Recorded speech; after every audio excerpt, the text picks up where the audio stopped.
Alright, hello my precious little dragons. Welcome back to my channel. Thank you so much for joining me today. It has been about a month since I sat down to film a book look. Maybe a little more than that, actually. So I'm hoping this goes well. Don't mind chewing sounds. Well, no, I guess she finished. Arya's in the background just chilling, so hopefully she'll be good. She's been a little wild today. You guys haven't seen her on the channel since she was a puppy. She's now 5.5 months old and absolutely wild. I call her my little demon spawn. Maybe I should call her my dragon. Are you my dragon spawn? You're my dragon? I really hope you could see that. That was so cute.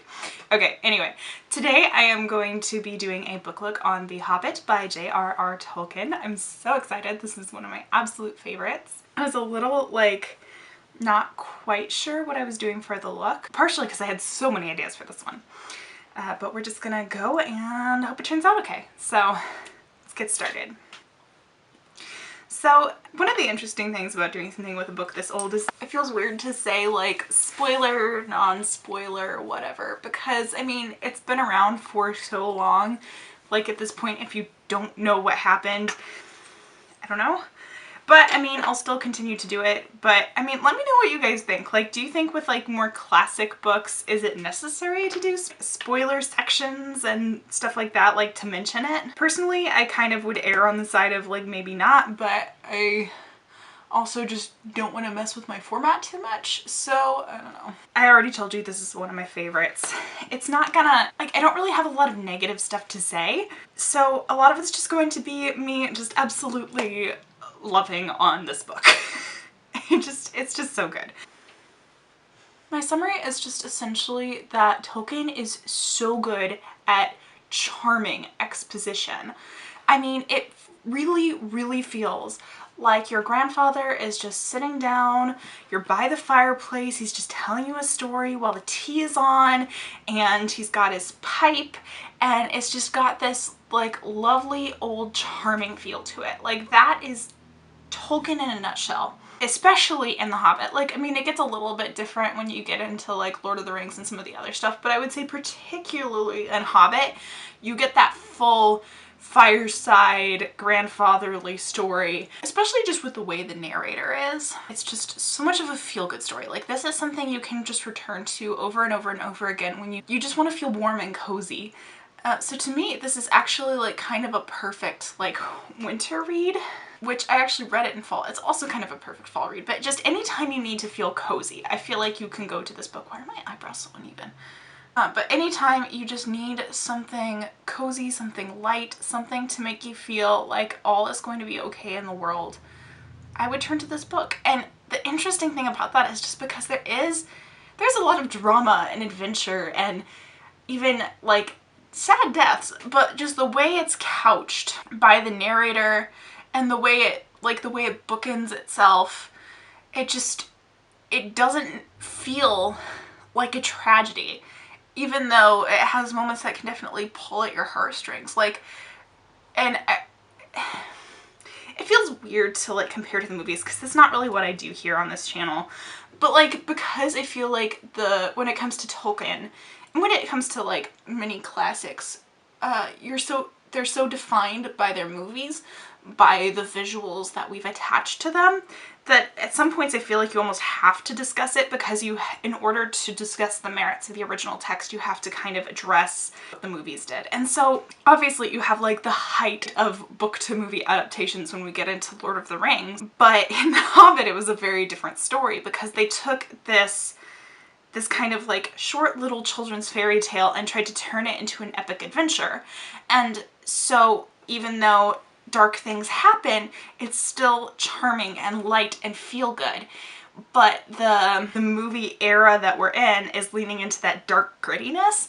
And so the Hobbit movies kind of changed the entire tone of the book by, one, splitting it into 3 and trying to make it this mega epic like Lord of the Rings, but also by kind of taking away that charm and leaning heavier into the dark and the grittiness and the battles and the tragedy. And like I said, there are those aspects of tragedy in the book. It's not that they're not present, but the way that they're framed is very different. The tone of the story is very different. You know, it's just something you have to kind of look at.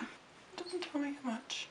I'm holding up the mirror behind my camera so I can see what time I'm at, and I couldn't read it because it was backwards. Because I'm smart. Anyway, so I'm going to go ahead and get into, you know what, I changed my mind. I'm not going to do spoiler stuff. It just doesn't feel right for this book. I'm just gonna go with it. If you don't want spoilers for The Hobbit, sorry. I'll still put the timestamp at the end, but it's a classic, and I feel like there's not a lot really to be worried about with spoilers, so we'll just, yeah, okay. Anyway, I'm sorry if this feels a little all over the place, but I have so much I love that I want to talk about that just, okay. Oh my gosh. Okay, we're getting into the character section. So we're gonna start talking about Bilbo because he is our main character. And I just want to talk about how much I love his character growth. I mean, like I said, even though it's a relatively short book, even though it's, you know, a children's fairy tale almost, you can still see that character growth in him. You can still see the way he changes from beginning to end. And I love that. I love how dynamic it is for a children's fairy tale. Because when it starts out, he wants absolutely nothing to do with adventure. He wants absolutely nothing to do with the dwarves. He just wants his cozy little life, and he is perfectly okay with that. But then we get into kind of the start, and it takes a little bit to ramp up, but that's also just Tolkien style. He wants you to get a sense of the world and the gravitas of it. And in this sense, he wants you to get a sense of the coziness of the Shire, which he does perfectly. He just sets you right into this little cozy, green, amazing world. And he just basically says, okay, let's get cozy, and then we're gonna disrupt everything. So he really wants you, I don't know what I'm doing. So he really wants you to just understand kind of, I think, Bilbo's psyche a little bit. Kind of sets you into this gravitas of the world and then disrupts it by having the knock on the door and the dwarves and the chaos of that party and then throwing you into the grand adventure. Hi. Oh yeah. Thank you for announcing that to the world. I'm gonna keep that in. You're welcome. And good. There's that one kind of line that I feel like sort of illustrates the beginning of his character development, and it's just the line, something Tookish woke up inside of him. And so, you know, if you get more into the lore, it's kind of established that of the hobbits, the Tooks are much more of your adventure-y sort of hobbits, and so it's kind of that something has been ignited inside of him. Something is really starting to change in Bilbo, and we see that change progress throughout the rest of the story, and by the end of the story he has such a love of adventure, and he's grown so much, and it's just a delight to see. You see how much he really comes into himself, and he not only sort of proves his worth to the dwarves, but he proves his worth to himself, and it's just so precious to see. So next I want to talk about Gandalf, who is present for, you know, a good portion of the story. Gandalf kind of comes and goes because he's Gandalf, but I love his introduction. He's like, because Bilbo's like, good morning, and he's like, what do you mean it is a good morning? Are you saying that it is? Oh, I wish I had the book here so I could quote it. Like, what do you mean it is a good morning? Like, it's just such an iconic line, and I love that it just shows how persnickety he is, because he's basically like, I mean, this sort of divine immortal almost in terms of Middle Earth, and like sort of the, I heard someone describe it like they're like the angels of Middle Earth. So he's just this super ultra powerful wizard, and he's just like, the way he presents himself to the world is just that he's like, I'm just here to make little smoke rings with my pipe and chill and, you know, occasionally save everybody. You know, he's just such an icon. I love him. Gandalf has always just been so endearing, and he also just kind of saves the day with confusion a lot of the time, and I love it. He's very chaotic good, I feel like. I adore it, you know, because I feel like it's so easy to make a lawful good mentor where, you know, you have to follow the rules and you have to do this, and he's just kind of chaotic, and he just kind of introduces everybody to the chaos and just kind of thrives in it, and everyone else just gets to come along for the adventure. It's great. I hope that made sense. Like, I do love his chaos. It's just interesting. I'm just gonna use this. And I'm not sure where I want to use it, but we're just gonna go with the flow. So, I mean, I could talk about the characters of all the dwarves. I feel like the only one to overly discuss, because again, it's a children's fairy tale, so even though the characters are there and very present, it's not like, you know, you don't have a lot of super in-depth stuff to talk about besides, you know, Gandalf, Bilbo, and, you know, like Thorin. So we're going to talk about Thorin just a little bit, and he's also interesting because he also changes quite a bit throughout the story. And you really see, you see kind of his descent a little bit, because he just becomes he's so burdened by this idea of kind of reclaiming his broken people's former power. He's like, you know, we used to be the most powerful people in Middle Earth, and now we're this shattered people, and it's my responsibility to reclaim it. And so he goes from thinking about all of his people to more just thinking about keeping everything for himself, and you see him kind of descend into this, I would say, kind of this almost madness. I mean, they call it the dragon sickness, obviously. So, is that what they call it? I think it's dragon sickness. Hold on, check my notes. Yeah, dragon sickness.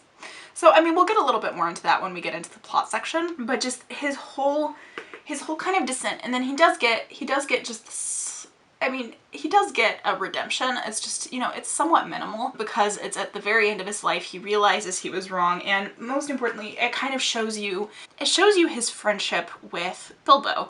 And, you know, at first he really wasn't sure about Bilbo, and Bilbo wasn't sure about himself, but as he proves himself throughout the book, Thorin really comes to value him. And you see how much he values him. But then it gets kind of overshadowed, and then at the very end of his life, he's like, I was so wrong. Like, I was so wrong, you're the best. Sorry, and then he dies. You know, as you do.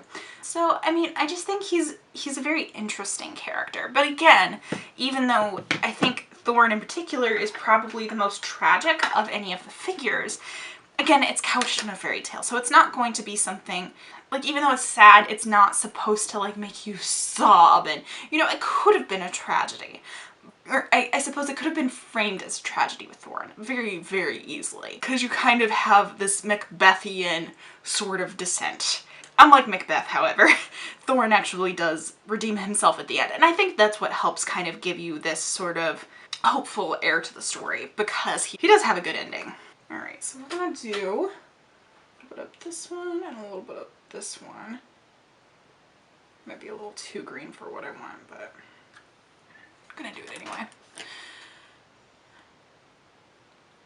Like I said, I could go into stuff with the rest of the dwarves, but I just feel like we don't really have time because there's a lot of them, and they're a little more one-dimensional. There's less to talk about with them. Even though they're all very endearing, they all contribute greatly to the story, there's not as much to talk about from a purely character perspective, because what they do mostly falls in line to how they help the plot, you know?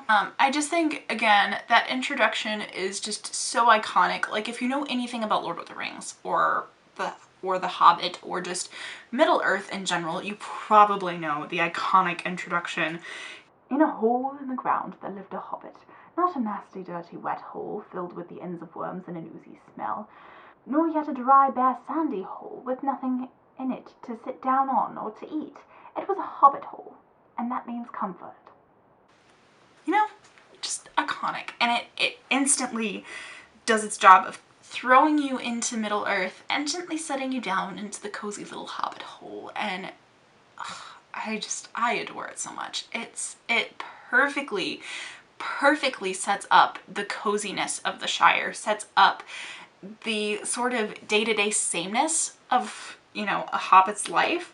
You know, it's not about adventure, it's about comfort and home and just enjoying the greenery and gardening and eating lots of delicious, lovely food at first and second and third breakfast and the elevensies and all of that stuff. I can't remember all of them. There's a list somewhere.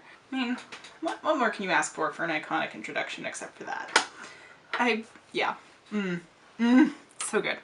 Okay, and then, you know, it goes into this sort of lengthy description of the hobbits, but I enjoy it because it does sort of set up this idea of them, and let you know exactly who and what they are. It's great.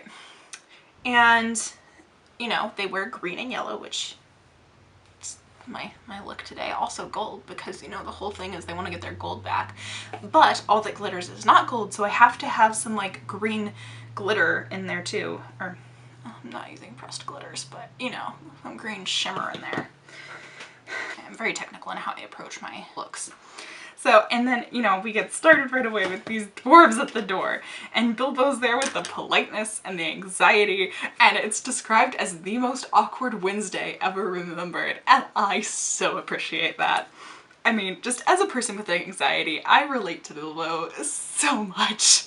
Just like, and like, he's very obviously an introvert, but I am an extrovert, and if I had random people showing up at my house that I didn't plan on arriving, I would also be more than a little polite, but also under all of that, there's just this overwhelming current of anxiety. Like, what the heck is happening? I have not prepared for this. I am not mentally, emotionally, physically, or stocked prepared for this. Like, I don't have enough food to feed 13 dwarves. You know, just I would also be a wreck, and I would probably also consider it the most awkward Wednesday ever remembered. That would definitely be in my mind. I would be like, yes, this is awkward. I hate it. Thanks. Keep reading. There's not a mirror in this one. I will say, and I listened to it on audiobook because that's how I got most of my reading done this year, especially with class. I did love the singing in the movie a little better. Now, they didn't do all of the songs in the book into the movie, but the ones they did, specifically Misty Mountains, oh my gosh, that rendition of the song is just, it's perfect. I do wish they had like the full version of it, but the actual tune and all of just the deep bass dwarf voices, good. So it wasn't quite as grandiose in the audiobook because it was just the single narrator singing.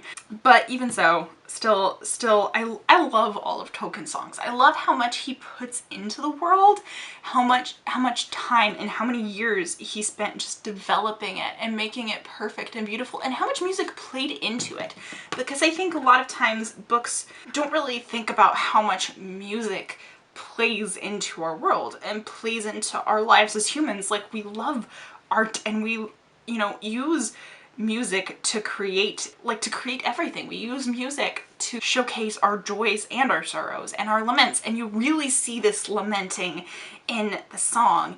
And, you know, because they're lamenting for all of the things that they've lost as dwarves, and it's just, I love how much Tolkien put into the art of his world. He didn't just focus on the plot and the adventure and the mythos and, oh, there's all these creatures doing this and that. Like, yes, he did that, but he also focused on the art and he focused on the culture. And I love that so much because it's so well developed. And, you know, you really get a sense of how different the elf songs are to the dwarf songs, and they evoke very different emotions. And you can hear the longing and everything in the song, and so good. So freaking good. And I think the description of kind of that sudden sense of wanderlust is really good. So it just has the description of the dragon and the mountains, and I just love the beginning of the, oh gosh. I love the beginning of the adventure. Just spilling things all over myself. Great. And just how much that wanderlust really overtakes Bilbo, and he goes from no adventure to yes adventure. You know, and I mean, he's very unsure about himself because, you know, anxiety and everything. But I mean, I love watching it. I love seeing him, you know, decide, yeah, I could go be a burglar. That sounds fun. So, you know, we go on this adventure, and you know, there's different stages to the adventure because it's much less about them getting straight to the Lonely Mountains and defeating Smaug. You know, there's different phases to the adventure, and you show the different trials that they go through. So, you know, the first thing they really face is the trolls, and I love that Tolkien had the gall to, like, give the trolls the names William, Bert, and Tom. Like, it's so mundane for, like, these absolute, like, beastly, monstrous creatures that are so deadly and dangerous. And they're William, Bert, and Tom. And they're, it's just so funny.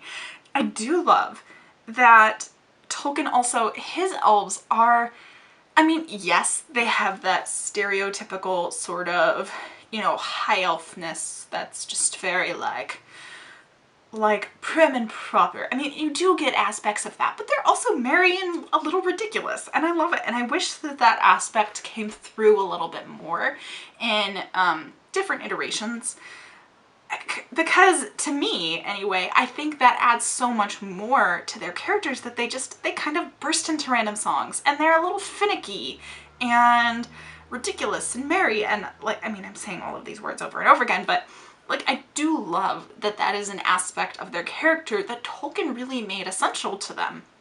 You know, they're not just high and mighty and great.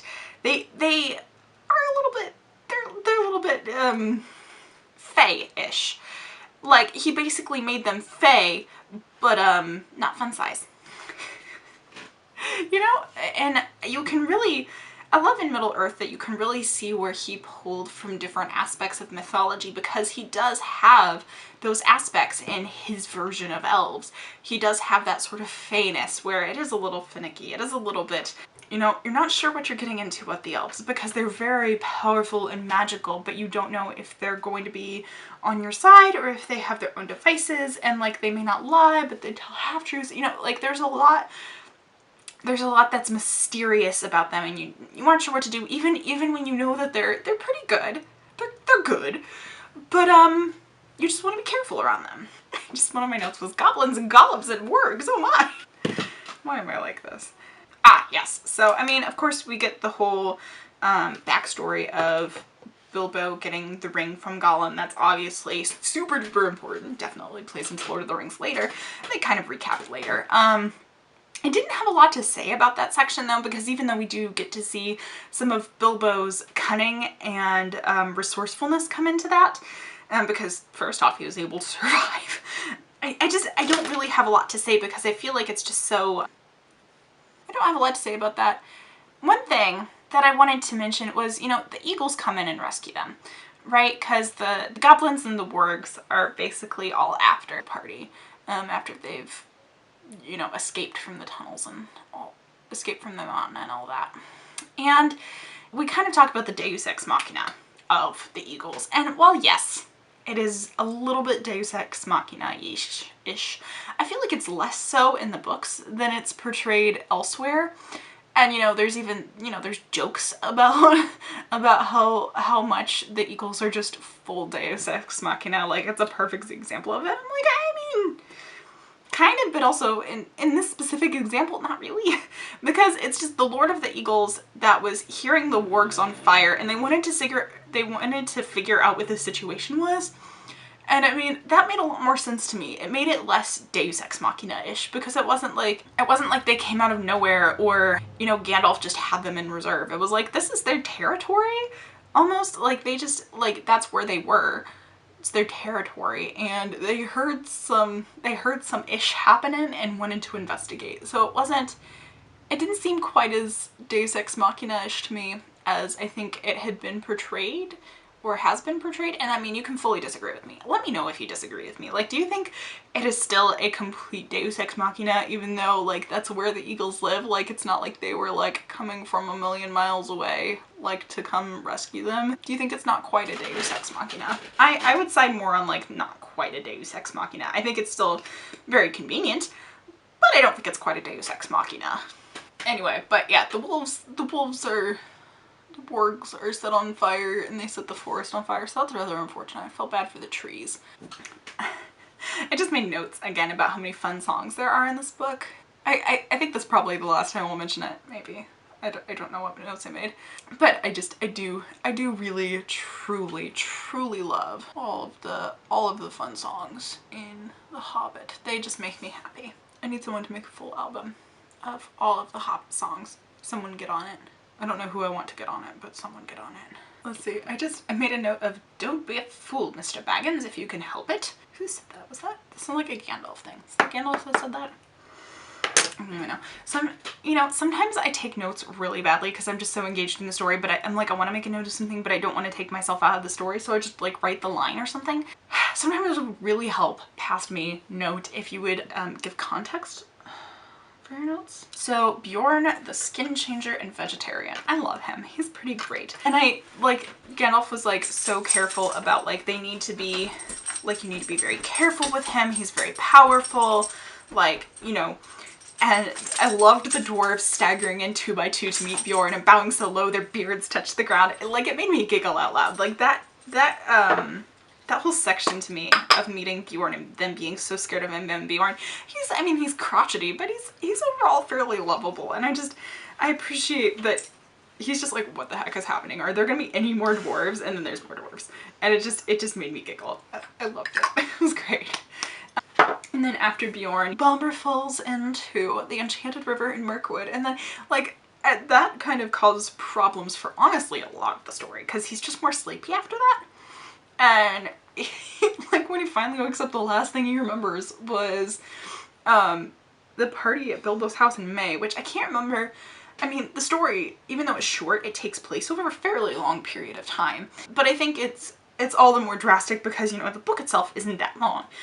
So you think that maybe it doesn't take as long as it does, but it's like, no, it takes them literal months. It's a very long journey. You know, it kind of only covers the high points, which I feel like people give Tolkien a lot of crap for, like, over-explaining things, giving too much detail, and like detailing all of the trees and all of this and all of that. And I'm like, well, yes, but also it's a very, very long journey that these people go on.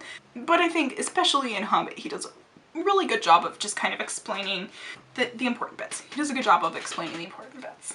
So then there's the spiders, and yeah, the spiders talking about eating the cocooned dwarves is so creepy. Bilbo is a very good hero in this section. I do love the development of Bilbo as a hero. It's just a pretty good hero sort of origin story overall. And you see him really sort of come into himself and, you know, go from, well, there's no one else, so it has to be me. It has to be me that does this. And really just owning that. Love it. Love it. So I've mentioned in a couple of videos now how I don't really like switching POVs that don't, like, it's not a consistent switch. Like, you know, if the entire book you're switching between two people's point of view, I don't mind. That's fine. But if most of the book is in one or two characters' point of view and then you randomly switch to this other third person to do your exposition, I tend to not like it. In fact, I wouldn't say tend, I would say I don't like it. It's one of my least favorite, like, exposition tropes. Like, I feel like there should be some other way to get the information that the audience needs without having to go to this one party that you're literally never going to see again in the book. I don't like it. Now, I will say, this book did have it. So again, I didn't really care for it, but I hated it significantly less than I normally do for, like, the sole reason of the narrator basically transitions you and says, we're going to go to this place now, come along. Like, it's much less of a jarring transition, so that I appreciate. It still wasn't the best. I wish it had stuck to the consistent point of view, but it didn't, so I just have to live with it. And overall, it doesn't it doesn't really detract from my experience of the book. It's still one of my favorite comfort reads. You know, it's not a big deal in the grand scheme of things. It's just not my favorite. Like, if I write a book and I ever do that, someone, like, pull my braids, pull my hair, like, give me a talking to, because I have lost it. I don't like that. It's to me, it generally speaking takes me out of the story. So because of the style of narrator, it was better than normal, still not my favorite. Then we go into the whole thing with Wood Elves, which, interesting thing. I did not realize that Thranduil's name, never in The Hobbit, like, they just call him the Elf King, the Wood Elf King, they just call him the King. I hadn't realized that. Maybe I knew and I forgot, but, like, I was just like, oh, it's Thranduil.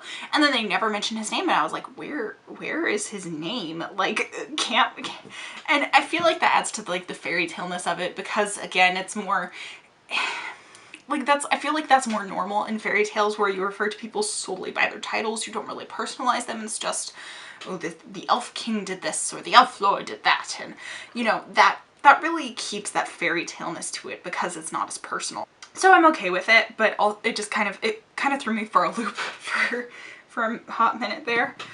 So yeah, they take Thorin. I love, again, we see Bilbo just being a good hero, and I love it. He's a good hero. He does a whole sneak and rescue and gets the dwarves by stuffing them into the barrels, and they're all persnickety about it, and I just, yeah, it's good. It's good. Love it. Wanted this look to be a little more green than it's turning out to be. I'll add some more on the like outer part. After I did my foundation, I'm like, I'm gonna mess more with the eyeshadow. I'm really smart sometimes, you know? Actually, we're gonna unpack it.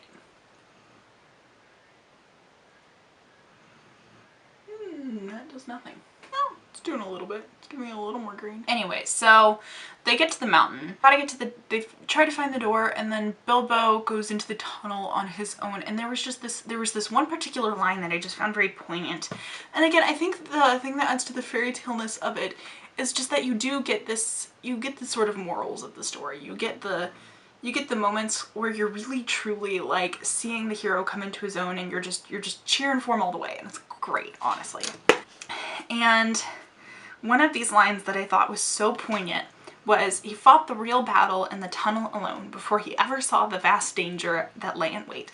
Because it's talking about, you know, he's so scared and he's so anxiety ridden, and he just takes the step forward, and he's like, you know what, I'm gonna do it, and he does it, and it's great. And it's talking about, you know, again, as a person with anxiety, how many times am I going to say that in this video? But it does really make me relate to Bilbo, and a lot of what he does throughout this. You get this sort of Neville Longbottom-ishness to him that I adore, because you see the anxiety and not thinking that he's really going to be a good hero, and then he is a good hero. He's perfect for it. He's built for it, and he's clever, and he's smart, and he really just comes into his own, and he takes that step forward into the unknown even when he's utterly afraid, and that's great. It's amazing. And then the action and the pickup and the dread of Smaug is so real, and the pacing is great. And I do want to note the audiobook narrator, I can't remember his name, I'll put it here, but the voice he did for the dragon was so funny. I loved it. It was great. And then like just the dialogue between Smaug and Bilbo, great, iconic.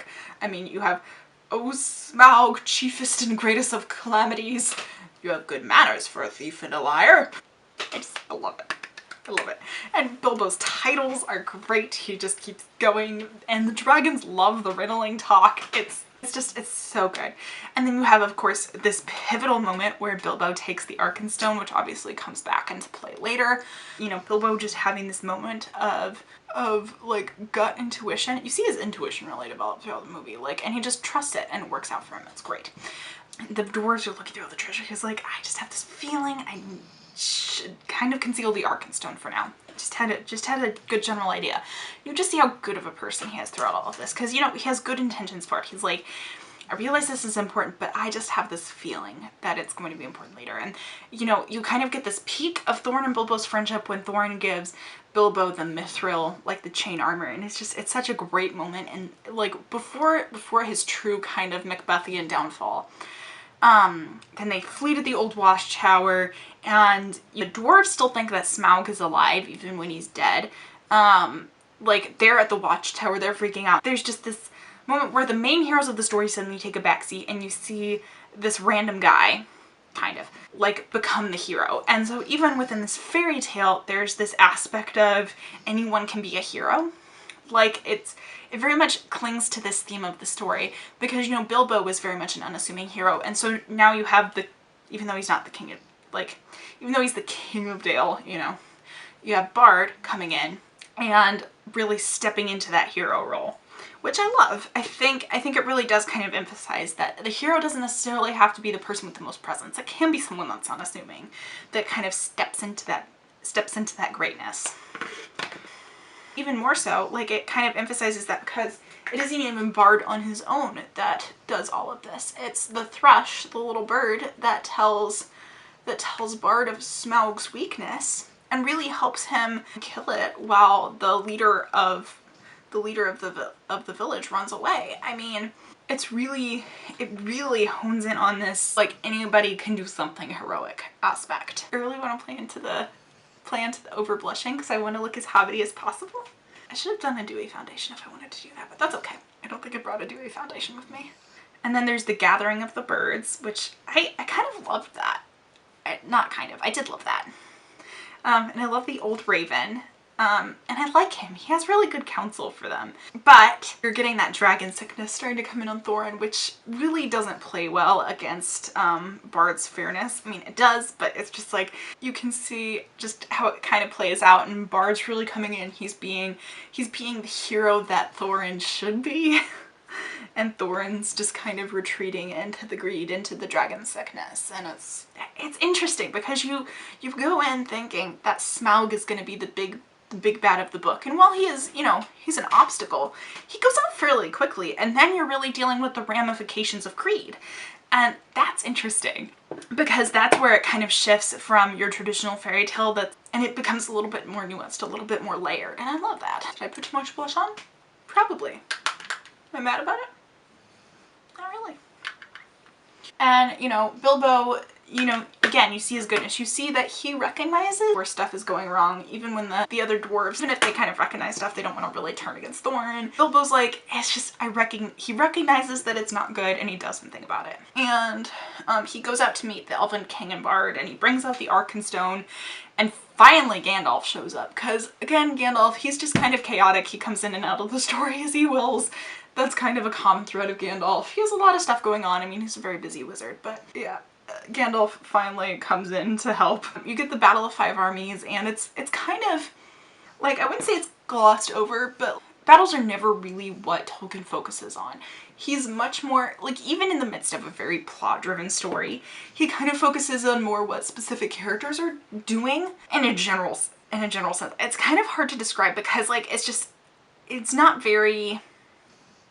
about the action. It's not about this person went and he killed this specific person and he did this specific thing. It's more about, in general, like, this army did this and this army did this. And if like a major player does something like, you know, Bilbo falls on a rock and hits his head, I mean, yeah, he talks about it.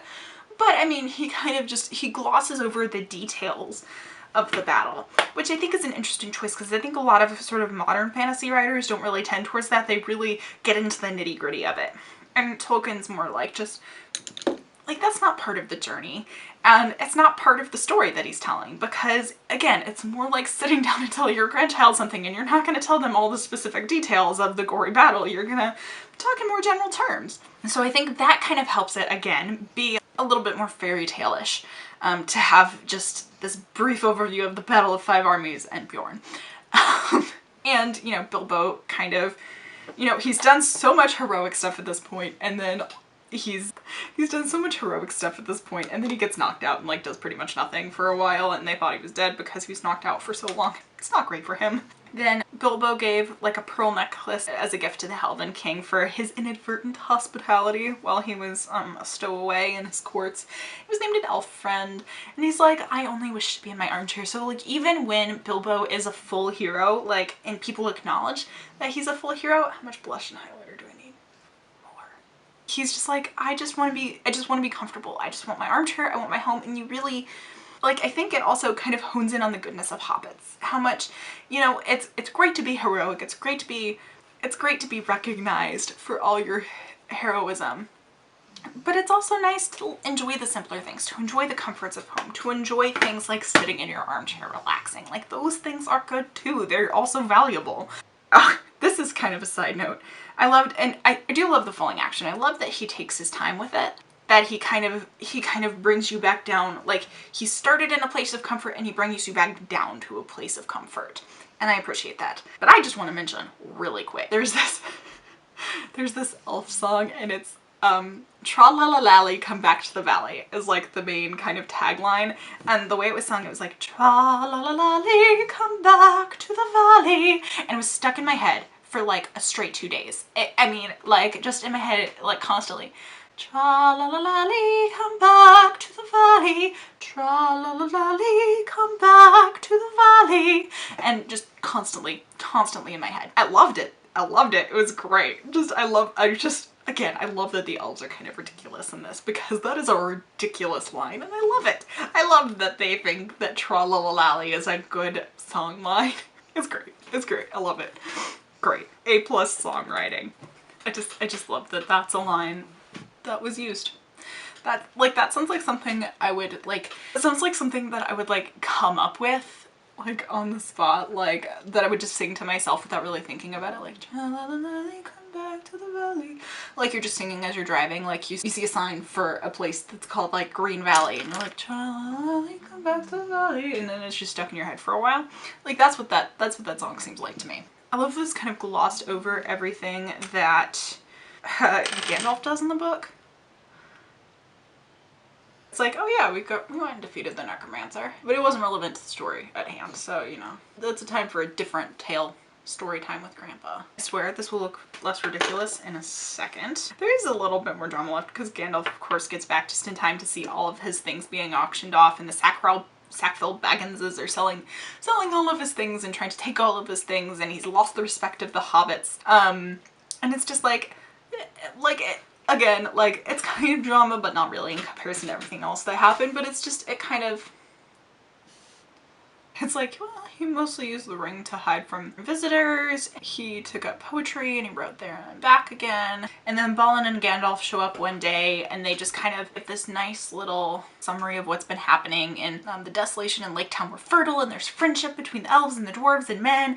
And it's just, you know, everything's wrapped up in a nice little bow, but it works because it's a fairy tale. It doesn't have to end all terribly and sadly. I guess I kind of brushed over Thorin's death, didn't I? A little bit. Yeah. It was important. It's not like, I mean, obviously it's very sad and everything, but it's just like it kind of shows, you know, Thorin kind of paid for the consequences of his action in terms of the story. I mean, it wasn't like he didn't die because he had the dragon sickness. He died in battle, or not in battle, but he died after battle. And Fili and Kili, so like his whole line kind of died out. But like in terms of like moral consequences of the story, it kind of fit, kind of made sense. Yeah, and it kind of shows how harmony and the world can kind of bounce back. There can be this sense of kind of restoration, you know, if you give people a chance to work together, and I really like that. I like how it kind of wraps up. It doesn't have to end on a deep, dark, sad note. It could have. It wouldn't have fit the tone of the story, but it could have. That's not really what it's about. Do I even like this? Hold on. We're gonna do something different.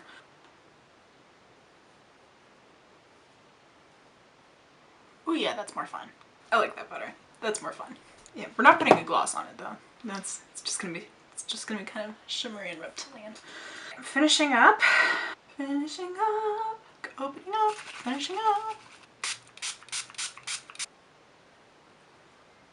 This is the final look. It's not quite how I pictured it in my head, but I think it works. I pictured a little bit more like foresty greens, but also I'm not mad at how shimmery and gold it ended up being, because that was also like, I had like competing images in my head of like very green or very gold and then somewhere in between, but I also wanted some red.